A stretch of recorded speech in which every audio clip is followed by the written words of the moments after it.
ಹರಿಕಥಾಮೃತ ಸಾರಕ್ಕೆ ವ್ಯಾಖ್ಯಾನವನ್ನು ಮಾಡಿದವರು ಅಂತ ಪ್ರಸಿದ್ಧಿ. ಸಂಕರ್ಷಣ ಯತೀಂದ್ರಾಯ ಶಾಂತಾಯ ಅಮಲ ತೇಜಸೆ ದಾಂತಾಯ ಭಜತಾಂ ಕಲ್ಪತರವೇ ಗುರವೇ ನಮಃ. ಕಲ್ಪತರು ಅಂತ ಅವರನ್ನ ಕೊಂಡಾಡ್ತಾ ಇದ್ದಾರೆ. ಅವರು ಮೂಲ ಬೃಂದಾವನ ಕರಪೋಂಡಿ ಅಂತ ಈ ಪೋಳೂರು, ಇಲ್ಲಿ ಈ ಬೃಂದಾವನ. ಅವರು ಉಪಾಸನಾ ಮೂರ್ತಿ ಅಂತ ಹೇಳಿದರೆ ಇಲ್ಲಿ ಪಕ್ಕದಲ್ಲಿ ಸಂಪದ್ಗಿರಿ ಅಂತ ಬೆಟ್ಟ ಇದೆ. ಬೆಟ್ಟದ ಮೇಲೆ ಇರುವಂತಹ ನರಸಿಂಹದೇವರು ಅವರು ಉಪಾಸನ ಮಾಡ್ತಾ ಇದ್ರು. ಆ ಸಂಪದ್ಗಿರಿ ಬೆಟ್ಟದ ನೆರಳಿನಲ್ಲಿ ಆ ನರಸಿಂಹದೇವರ ನೆರಳಿನಲ್ಲಿ ಇರಬೇಕು ಅಂತ ಭಗವಂತ ಸೂಚನೆ ಮಾಡಿದ್ದರಿಂದ ಇಲ್ಲಿ ಅವರು ಕುಳಿತಾ ಇದ್ದಾರೆ. ಹೌದು, ಅವರು ಬಂದು ಪೂರ್ವಾಶ್ರಮದಲ್ಲಿ ಕೂತ್ಕೊಂಡಿದ್ದಾರೆ.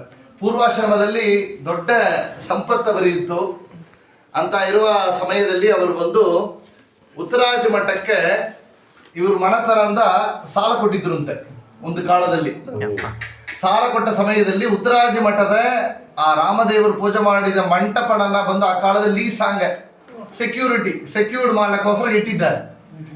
ಆಗ ಬಂದು ಇವ್ರ ಕಾಲದಲ್ಲಿ, ಅதாவது ಇವರು ಮಣತನ, ಇವರ ಅಣ್ಣಂದ್ರು ಬಂದು ದೊಡ್ಡ ಸಂಪತ್ತು ಇತ್ತು ಅವರಿಗೆ, ಶ್ರೀಮಂತರಾಗಿದ್ದರು. ಆಗ ಏನು ಮಾಡೋದಂದ್ರೆ ಆ ಕೊಟ್ಟ ರೂಪಾನ ವಸೂಲು ಮಾಡಬೇಕು ಅಂತ ಇವರನ್ನ ಕಳಿಸಿಕೊಟ್ಟಾಗ ಸತ್ಯಪರಾಯಣ ತೀರ್ಥರು ಇದ್ದ ಸಮಯ ಆಗ ಮಠನ ಬಂದು ರಾಮದೇವರನ್ನ ಬಂಗಾರ ಮಂಟಪದಲ್ಲಿ ಬೆಳ್ಳಿ ಮಂಟಪದಲ್ಲಿ ಕೂಡ್ಸಲಕ್ಕೆ ಇಲ್ಲದೆ ಅವರು ಬಂದು ಎಲ್ಲ ಏನೋ ಹಲಿಯಲ್ಲಿ ಮಾಡಿ ಕೂಡಿಸ್ತಾ ಇದ್ರಂತೆ ಒಂದು ಕಾಲ. ಆಗ ಬಂದು ಇವರು ಸತ್ಯಪರಾಯಣ ತೀರ್ಥರ ಜೊತೆಯಲ್ಲಿ ಯಾತ್ರೆ ಮಾಡ್ತಾ ಇದ್ರು. ಯಾತಕ್ಕೆ ಅಂದ್ರೆ ಮತ್ತು ವಸೂಲು ಮಾಡಬೇಕು, ಕಲೆಕ್ಟ್ ಮಾಡಬೇಕು ಅಂತ ಹೋದವರು ಅವರು.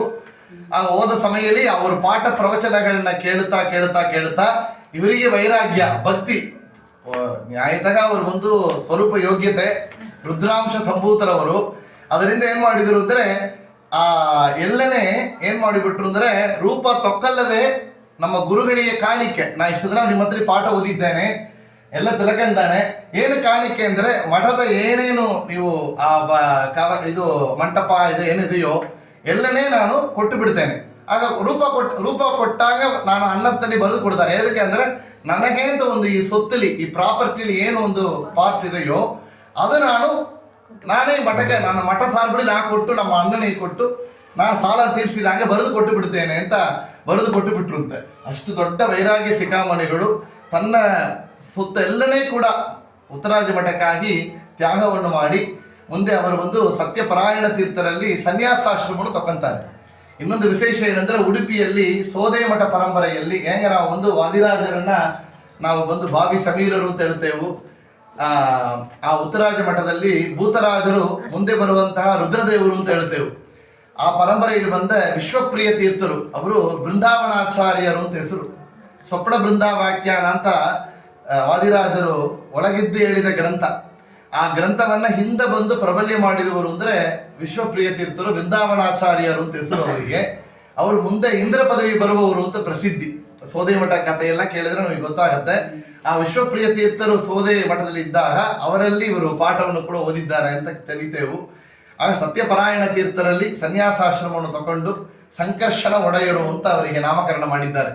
ಸಂಕರ್ಷಣ ಯಾತಕ್ಕೆ ಅವರಿಗೆ ನಾಮ ಅಂದ್ರೆ ರುದ್ರದೇವರ ಉಪಾಸನಾ ಮೂರ್ತಿ ಸಂಕರ್ಷಣ ರೂಪಿ ಪರಮಾತ್ಮ. ಅನಿರುದ್ಧ, ಪ್ರದ್ಯುಮ್ನ, ಸಂಕರ್ಷಣ, ವಾಸುದೇವ, ನಾರಾಯಣ ಪಂಚರೂಪದಲ್ಲಿ ಪ್ರದ್ಯುಮ್ನ ಸೃಷ್ಟಿಕರ್ತ, ಅನಿರುದ್ಧ ಸ್ಥಿತಿಕರ್ತ, ಅನಿರುದ್ಧ ಪ್ರದ್ಯುಮ್ನ, ಸಂಕರ್ಷಣ ಲಯಕರ್ತ, ವಾಸುದೇವ ಮೋಕ್ಷಪ್ರದ ಅಂತ ಹೆಸರು. ಅದರಿಂದಲೇ ಸಂಕರ್ಷಣ ಲಯಕರ್ತ, ರುದ್ರದೇವರು ಲಯ ಮಾಡುವವರು, ಅವರ ಉಪಾಸನಾ ಮೂರ್ತಿ ಸಂಕರ್ಷಣ ರೂಪಿ. ಇವರು ರುದ್ರಾಂಶ ಸಂಭೂತರಾಗಿದ್ದರಿಂದ ಅವರಿಗೆ ಸಂಕರ್ಷಣ ಒಡೆಯರು ಅಂತವೇ ನಾಮಕರಣವನ್ನು ಗುರುಗಳು ಮಾಡಿದ್ದಾರೆ. ಇನ್ನು ವಿಶೇಷವಾಗಿ ಹೇಳಬೇಕು ಅಂದ್ರೆ ಅವರು ಇಲ್ಲಿ ಯಾತ್ರಾ ಮಾರ್ಗದಲ್ಲಿ ಈ ಊರಿಗೆ ಬಂದು ಇಲ್ಲಿ ಕುಳಿತು ನಾವು ಬೆಳಿಗ್ಗೆ ಹೇಳ್ತಾ ಇದ್ದೆವು, ಚಿತ್ತೂರು ಪ್ರಾಂತ್ಯದಲ್ಲಿ ರಾಯರ ಮಠ ಪರಂಪರೆಯಲ್ಲಿ ಬಂದಿರುವಂತಹ ಸುಗುಣೇಂದ್ರ ತೀರ್ಥರ ಜೊತೆ ಇವರು ಮಾತಾಡ್ತಾ ಚಿತ್ತೂರಲ್ಲಿ ಅವರು ಅಲ್ಲಿದ್ದು ಅವರು ಈ ನ್ಯಾಯಸುಧಾದಿ ನ್ಯಾಯಸುಧಾ ಗ್ರಂಥಗಳ ವಿಷಯಗಳನ್ನ ಮಾತಾಡಿ ಅದನ್ನು ಹರಿಕಥಾಮೃತ ಸಾರದ ಜೋಡಿಸಿ ಇದು ಕನ್ನಡ ನ್ಯಾಯ ಸುಧಾಂಬಾದನ ಒಳಗೆ ತಗೊಂಡು ಬರುವಂತಹ ದೊಡ್ಡ ಕಾರ್ಯವನ್ನ ಹರಿಕಥಾಮೃತ ಸಾರಕ್ಕೆ ವ್ಯಾಖ್ಯಾನ ರೂಪದಲ್ಲಿ ಮಾಡಿದ್ದಾರೆ ಸಂಕರ್ಷಣ ಒಡೆಯರು ಅಂತ ನಾವು ಹೇಳಿದ್ದೆವು. ಅವರು ರಾಮೇಶ್ವರಕ್ಕೆ ಹೋಗಬೇಕು ಅಂದರೆ ತಿರುಪತಿಗೆ ಹೋಗಿ ಸೇವೆ ಮಾಡಿದ್ದರು, ಸೋಳಿಂಗರ್ಲಿ ಹೋಗಿ ಸೇವೆ ಮಾಡಿದ್ದರು. ಆಗ ರಾಮೇಶ್ವರಕ್ಕೆ ಯಾತ್ರೆ ಹೋಗಬೇಕು ಅಂತ ಹೇಳಿ ಅವೆಲ್ಲ ಸತ್ಯಪರಾಯಣ ತೀರ್ಥರು ಹೇಳಿದರು ಅಂತ. ನೀವು ಪಕ್ಕದಲ್ಲಿರುವಂತಹ ಶಿಂಪಾಕಂ ಮಧ್ವ ವಿಜಯನಗರದಲ್ಲಿ ಸತ್ಯಾದಿರಾಜ ತೀರ್ಥರಿಗೆ ಹೋಗಿ ಸೇವೆ ಮಾಡಿರಿ ಅಂತ. ಆ ಸತ್ಯಾದಿರಾಜ ತೀರ್ಥರು ನಾವು ಬೆಳಿಗ್ಗೆ ನೋಡಿದ್ದೇವಲ್ಲ, ಮೇಲೆ ಎತ್ತರ ಎದ್ದು ನೋಡಿದ ವಿದ್ಯಾಪತಿ ತೀರ್ಥರು, ಸತ್ಯಾದಿರಾಜ ತೀರ್ಥರು. ಆ ಸತ್ಯಾದಿರಾಜ ತೀರ್ಥರ ಸನ್ನಿಧಾನದಲ್ಲಿ 9 ವರ್ಷ ಸೇವೆ ಮಾಡಿ ಬಂದಿದ್ದ. 9 ವರ್ಷ ಅಲ್ಲಿಯೇ ಇದ್ದು ಅಲ್ಲಿ ಪೂಜೆ ಕ್ರಮಗಳನ್ನು ಮತ್ತು ಸರಿ ಮಾಡಿಸಿ ಆ ಸತ್ಯಾದಿರಾಜ ತೀರ್ಥರಿಗೆ ಪೂಜೆ ಮಾಡಿ ಆಮೇಲೆ ಇಲ್ಲಿ ಬಂದು ಈ ಕರಂಪೂಟಿಯಲ್ಲಿ ವಾಸ ಮಾಡುತ್ತಾ ವಿಶೇಷವಾಗಿ ಹರಿಕಥಾಮೃತ ಸಾರ ಗ್ರಂಥಕ್ಕೆ ವ್ಯಾಖ್ಯಾನವನ್ನು ಮಾಡಿದ್ದಾರೆ ಅಂತ ಕೇಳುತ್ತಾರೆ. ಅವರು ಪೂರ್ವಾಶ್ರಮ ಮನೆ ಇಲ್ಲಿಯೇ ಇದೆ. ಅವರು ಬಂದು ಇದ್ದ ಧ್ಯಾನ ಮಾಡಿದ ಜಾಗ ಹಂಗಂತ ಹೇಳುವಂದು ಉಂಟು. ಅಲ್ಲಿ ಅವರು ವಿಗ್ರಹ ಎಲ್ಲ ಕೂಡ ಅಲ್ಲಿ ಇದೆ. ಆರಾಧನೆ ಮಾಡೋ ಸಮಯದಲ್ಲಿ ಅಲಂಕಾರ ಬಂತಿ ಎಲ್ಲ ಅಲ್ಲಿಯೇ ಕೂಡಿಸ್ತಾರೆ. ಅಷ್ಟು ವಿಶೇಷವಾದ ಸನ್ನಿಧಾನ. ಊಟ ಕೂಡ ಅಲ್ಲಿಯೇ ಎಲ್ಲರಿಗೆ ತೀರ್ಥ ಪ್ರಸಾದ ಅಲ್ಲಿ ತರ ಹಾಕೋದುಂಟು.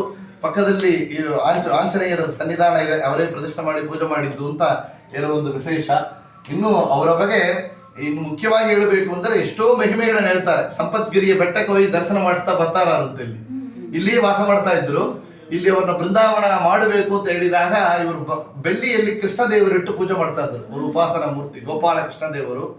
ಇಲ್ಲಿ ಬೃಂದಾವನ ಸಾಗಬೇಕು ಅಂತ ಹೇಳ ವೇಳೆ ಮಾರ್ಗಶೀರ್ಷ ಮಾಸ ಅವರು ಬರ್ತಾ ಇದೆ. ಅವರು ಆರಾಧನೆ ಆ ಪಂಚಮಿ ಸಮಯದಲ್ಲಿ ಬರ್ತೆ. ಆ ಆರಾಧನೆಯಲ್ಲಿ ಅವರು ಬೃಂದಾವನಸ್ಥರಾದ ಮೇಲೆ ಬೃಂದಾವನವನ್ನು ನಿರ್ಮಾಣ ಮಾಡಿದ್ರು. ಬೃಂದಾವನ ನಿರ್ಮಾಣ ಮಾಡಿದ ಮೇಲೆ ಸ್ವಪ್ನದಲ್ಲಿ ಹೇಳಿದ್ರಂತೆ, ನನ್ನ ಬೃಂದಾವನ ಮಾಡಿ ಇಟ್ಟ ಕ್ರಮದಲ್ಲಿ ನಂಗೆ ಅಷ್ಟು ತೃಪ್ತಿ ಇಲ್ಲಪ್ಪ, ನಾನು ಹೊರಗೆ ತೆಗಿಬೇಕು ಅಂತ. ಹೊರಗೆ ತೆಗೆದು ಸರಿ ಮಾಡಿ ಇಡಬೇಕು ಮತ್ತು ಅಂತ ಹೇಳಿದಾಗ ಬೃಂದಾವನ ಮಾಡಿ ಒಳಗಿಟ್ಟು ಎಷ್ಟೋ ದಿವಸ ತಿಂಗಳಾಗಿ ಅದರ ಹೊರಗೆ ಮತ್ತು ತೆಗೆದಾಗ ಅವರು ತಲೆಯಲ್ಲಿ 6 ಅಡಿ 6 ಫೀಟ್ ಜಡ ಬೆಳೆದಿತ್ತು. ಕೈಲಿ ಒಂದು ಅಂಗುಳಕ್ಕೆ ಮೇಲೆ 1 ಅಡಿಗೆ ಉಗುರುಗಳು ಬೆಳೆದಿತ್ತಂತೆ. ಯಾತಕ್ಕೆಂದ್ರೆ ವಾಮದೇವ ವಿರಿಂಚಿತನೆಯ ಉಮಾ ಮನೋಹರ ಉಗ್ರ ತೂರ್ಜಟಿ ಜಟಾಮುಡೀಶ್ವರ ಯಾರು ಅಂದ್ರೆ ಗಂಗಾಧರ ರುದ್ರದೇವರು ಜಡೆಯಲ್ಲಿ ಗಂಗೆಯನ್ನು ಧಾರಣ ಮಾಡಿದ್ದಾರೆ ಅಂತ ಅವರಿಗೆ ಪ್ರಸಿದ್ಧಿ. ಜಟಾಮುಡೀಶ್ವರ ಅಂದ್ರೆ ರುದ್ರದೇವರು ರುದ್ರಾಂಶ ಸಂಭೂತರಾಗಿರೋದ್ರಿಂದ ಅದಕ್ಕೆ ಅಡೆಯಾಳವಾಗಿ ಜಡೆಯನ್ನು ಬೆಳೆಸಿ ತೋರಿಸಿದ್ದಾರೆ. ಅವರು ಭೂಮಿಯೊಳಗೆ ಹೋಗಿ ಬೃಂದಾವನಸ್ಥವರಾದವಳ ಕೂಡ ಅಂತ ನಾವು ಅವ್ರನ್ನ ತಿಳಿಯುತ್ತೇವೆ. ಮತ್ತವರನ್ನ ಬೃಂದಾವನ ಒಳಗಿಟ್ಟು ಬೃಂದಾವನ ಕ್ರಮವಾಗಿ ಮಾಡಿಸಿ ಇಲ್ಲಿ ಇಟ್ಟಿದ್ದಾರೆ ಅಂತ ಕೇಳುತ್ತೇವೆ. ಅದರಿಂದಲೇ ಅವ್ರ ಮೇಲೆ ನೋಡಿ ಈಗಾಗಲೇ ರುದ್ರದೇವರು ಅವರು ನಾಗಭೂಷಣ ಪ್ರಿಯನೇ ಅಂತ ಪುರಂದರದಾಸರು ಕೊಂಡಾಡುತ್ತಾರೆ. ಚಂದ್ರಚೂಡ ಶಿವ ಶಂಕರ ಪಾರ್ವತಿ ರಮಣ ನಿಮಗೆ ನಮೋ ಅಂತ ನಾಗಭೂಷಣ ಪ್ರಿಯನೇ. ಅದರಿಂದ ನೋಡಿ ಈಗಾಗಲೇ ಅವರಿಗೆ ಮೇಲೆ ಬಂದು ಇಲ್ಲಿ ಮಠದಲ್ಲಿನೂ ನೀವು ನಾಗರಿಡೋದನ್ನು ನೋಡ್ಲಿಕ್ಕಾಗೋದು. ಬೃಂದಾವನಕ್ಕೆ ಮೇಲೆ ನಾಗರು ಅಂತ ಅದು ಅಷ್ಟು ಇಲ್ಲ. ಟೀಕಾರಾಯರಿದ್ದಾರೆ. ಯಾಕಂದ್ರೆ ಅವರು ಕೂಡ ಶೇಷ ಅವರಿಗೆ ಒಂದು ಅಂಶ ಇದೆ. ಇಂದ್ರದೇವರೋಡ ಅವತಾರ ಅಂತ ಹೇಳ್ತೇವೆ. ಅದರಿಂದ ಟೀಕಾರಾಯರಿಗೆ ಅವರು ಸರ್ಪರೂಪದಲ್ಲಿ ಎದ್ದು ದರ್ಶನ ಕೊಟ್ಟರು ಅಂತ ನಾವು ಕೇಳ್ತೇವೆ. ಅವ್ರ ತಂದೆ ಬಂದು ಮನೆಗೆ ಕರ್ಕೊಂಡು ಹೋದಾಗ ಸರ್ಪರೂಪದಲ್ಲಿ ದರ್ಶನ ಕೊಟ್ಟರು ಅಂತ ಅದರಿಂದ ಟೀಕಾಚಾರ್ಯರಿಗೆ ನಾವು ಆಗ ಮಾಡುತ್ತೇವೆ. ಇಲ್ಲಿ ಕೂಡ ಅವರಿಗೆ ಸಂಕರ್ಷಣ ಒಡೆಯರಿಗೆ ಆ ನಾಗರಿಂದ ಅಲ್ಲಿ ಇಂದ್ರ ಬಂದು ಮಾಡಿ ಅಲಂಕಾರವನ್ನು ಮಾಡಿಸ್ತಾರೆ ಅಂತ ತಿಳಿತೇವೆ. ಇವರಿಗೆ ಎಷ್ಟು ಪರಮ ವೈರಾಗ್ಯಗಳು ನಾವು ಹೇಳಿದಂತೆ ಬರೀ ಅವಲ್ಪುರಿ ಮಾತ್ರ ಅವರು ಇದ್ದ ಕಾಲದಲ್ಲಿ ಅದನ್ನು ಸ್ವೀಕಾರ ಮಾಡ್ತಾ ಇದ್ರು ಅಂತ.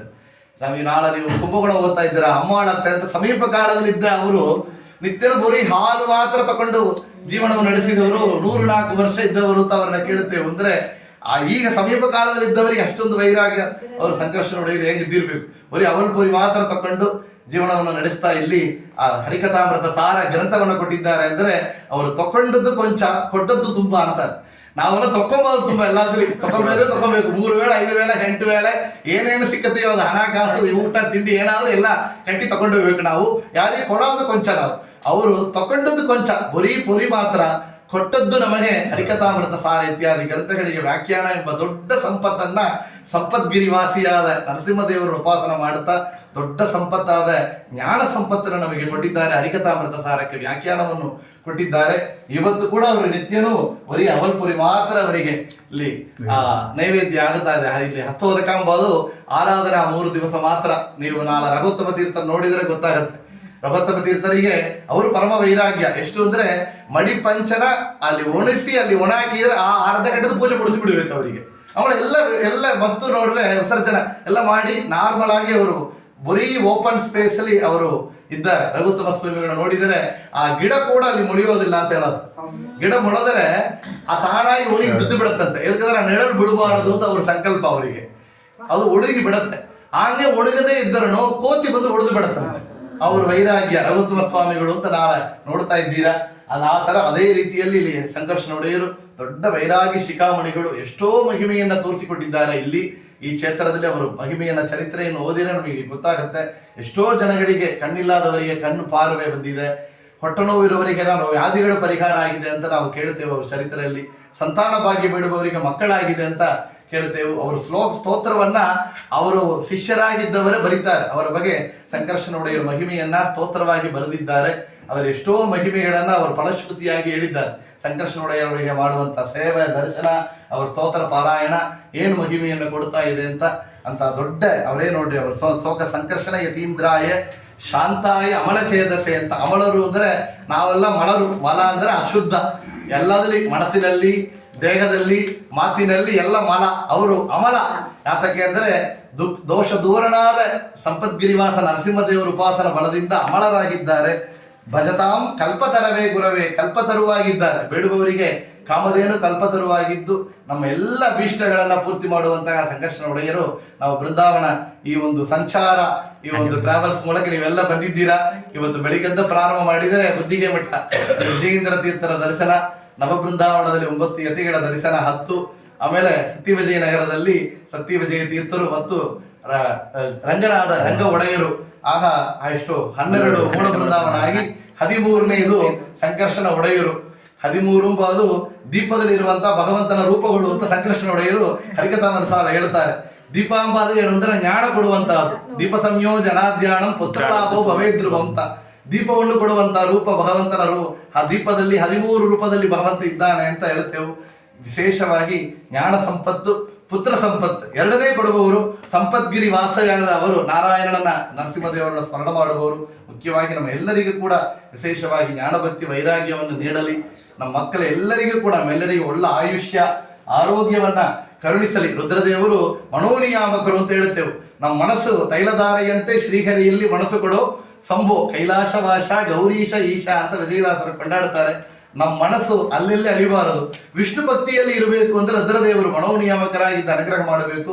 ರುದ್ರಾಯ ಸಂಸೂತರಾದ ಅವರು ನಮ್ಮ ಮನಸ್ಸನ್ನ ಭಗವಂತನಲ್ಲಿ ಇಡಲಿ, ಹರಿವಾಯು ಗುರುಗಳಲ್ಲಿ ಭಕ್ತಿಯನ್ನು ಇಡಲಿ ಅಂತ ಹೇಳಿ ವಿಶೇಷವಾಗಿ ಪ್ರಾರ್ಥನೆ ಮಾಡುತ್ತಾ ನಮ್ಮ ಮಕ್ಕಳಿಗೆಲ್ಲ ಮದುವಾಗಬೇಕು. ಮದುವಾದ ಮಕ್ಕಳೆಲ್ಲ ನಮ್ಮ ಮಾರ್ಗದಲ್ಲಿ ಇರಬೇಕು, ಒಂದಾಗಿರಬೇಕು. ಈ ಡೈವರ್ಸ್ ಕೇಸ್ ತುಂಬಾ ಆಗಿದೆ. ರುದ್ರದೇವರು ಯಾತಕ್ಕೆ ಹೆಸರು ಪಾರ್ವತಿ ಪತಿ. ಪಾರ್ವತಿ ನಾವು ಭಾಗವತರು ಹೇಳಬೇಕಾದ ಅಂದ್ರೆ ದಾಂಪತ್ಯ ಬೇಕು ಅಂದ್ರೆ ಪಾರ್ವತಿಯನ್ನು ಪೂಜೆ ಮಾಡು ಅಂತ ಹೇಳ್ತಾರೆ ಸುಗಬ್ರ ಮಹರ್ಷಿಗಳು. ಅದಕ್ಕೋಸ್ಕರ ಗೌರಿ ಪೂಜೆ ಮಾಡುವಂತ ಸಂಪ್ರದಾಯ ನಮ್ಮಲ್ಲಿ ಇದೆ. ಇದು ಗೌರಿ ಪೂಜೆ ಬಿಡ್ತಾ ಇದ್ದೇವೆ, ಡೈವರ್ಸ್ ತುಂಬಾ ಆಗ್ತಾ ಇದೆ. ಯಾತಕ್ಕಂದ್ರೆ ಪಾರ್ವತಿ ರುದ್ರದೇವರು ಅಷ್ಟು ಅನ್ಯೋನ್ಯ ಅಂತ, ಯಾವಾಗಲೂ ದಂಪತಿಗಳಾಗಿ ದರ್ಶನ ಕೊಡುವವರು. ಅಂತವರು ನಮಸ್ಕಾರ ಮಾಡಿದ್ರೆ ನಮ್ಮೊಳಗೆ ಅನ್ಯೋನ್ಯ ಬರ್ತಾರೆ ಅಂತ ಆ ಕಾಲದಲ್ಲಿ ವರ್ಷ ಗೌರಿ ಪೂಜೆ ಇತ್ಯಾದಿಗಳನ್ನ ಇಟ್ಟಿದ್ದಾರೆ ಕ್ರಮವಾಗಿ. ಅಂತ ರುದ್ರಾಂಶ ಸಪೂತರಾದ ಸಂಕರ್ಷಣ ಒಡೆಯರು ನಮ್ಮ ಮಕ್ಕಳಿಗೆಲ್ಲ ಒಂದಾಗಿರುವಂತಹ ಭಾಗ್ಯವನ್ನು ಕರುಣಿಸಲಿ. ಒಳ್ಳೆ ಮಕ್ಕಳನ್ನ ಬೇಡುವವರಿಗೆ ಮಕ್ಕಳಾಗಲಿ. ಹುಟ್ಟಿದ ಮಕ್ಕಳೆಲ್ಲ ನಮ್ಮ ಧರ್ಮ ಮಾರ್ಗದಲ್ಲಿರುವಂತಹ ಮಕ್ಕಳಾಗಿ ಬೆಳೆಯಲಿ. ನಮಗೆ ಕೂಡ ವಿಶೇಷವಾಗಿ ಒಳ್ಳೆ ಆಯುಷ್ಯ ಆರೋಗ್ಯ, ಎಷ್ಟೇ ಸಂಪತ್ತು ಬಂದರೂ ಭಗವಂತನ ಪರವಾಗಿ ನಾವು ಖರ್ಚು ಮಾಡುವಂತಹ ಸಂಪತ್ತಾಗಿ ಇರಲಿ ಅಂತ ಹೇಳಿ ಪ್ರಾರ್ಥನೆ ಮಾಡುತ್ತಾ, ಅವರು ಮಾಡಿಕೊಟ್ಟ ಹರಿಕಥಾಮೃತ ಸಾರ, ವ್ಯಾಖ್ಯಾನ ಇತ್ಯಾದಿ ಗ್ರಂಥಗಳನ್ನ ಈ ಜನ್ಮದಲ್ಲಿಯೇ ಓದುವಂತ ಭಾಗ್ಯವನ್ನ ಸಂಕರ್ಷಣ ಒಡೆಯರು ಕರುಣಿಸಲಿ. ಈ ಒಂದು ಏನೊಂದು ಯಾತ್ರೆ ಮಾಡ್ತೀರಾ, ಮುಂದೆ ಮಾಡ್ತಾ ಇದ್ದೀರಾ, ಅದೆಲ್ಲ ಫಲವನ್ನು ಕೂಡ ನಮಗೆ ಹರಿವಾಯು ಗುರುಗಳು, ಆ ಎಲ್ಲ ಗುರುಗಳ ಅಂತರ್ಯಾಮಿಯಾದ ಭಾರತೀಯರನ್ನು ಮುಖ್ಯ ಪ್ರಾಣಾಂತರ್ಗತ ಪರಮಾತ್ಮ ಈ ಒಂದು ಯಾತ್ರೆಯಲ್ಲಿ ಬರ ಎಲ್ಲ ಜನಗಳಿಗೂ ಕೂಡ ಕರುಣಿಸಲಿ ಅಂತ ಹೇಳಿ ಸಂಕರ್ಷಣ ಒಡೆಯರ ಸನ್ನಿಧಾನ ನಿಮ್ಮ ಪರವಾಗಿ ಪ್ರಾರ್ಥನೆ ಮಾಡುತ್ತಾ, ಸಂಕರ್ಷಣ ಗುರುವಾಂತರ್ಗತ ಒಡೆಯರ ಗುರುವಾಂತರ್ಗತ ಭಾರತೀಯರ ಮುಖ್ಯ ಪ್ರಾಣಾಂತರ್ಗತ ಈ ಕ್ಷೇತ್ರ ಮೂರ್ತಿಯಾದ ಸಂಪದ್ಗಿರಿ ವಾಸಿ ಆ ನರಸಿಂಹದೇವರ ಪಾದಾರ ವಿಂದಗಳಲ್ಲಿ ಸಮರ್ಪಣೆ ಮಾಡ್ತೇನೆ.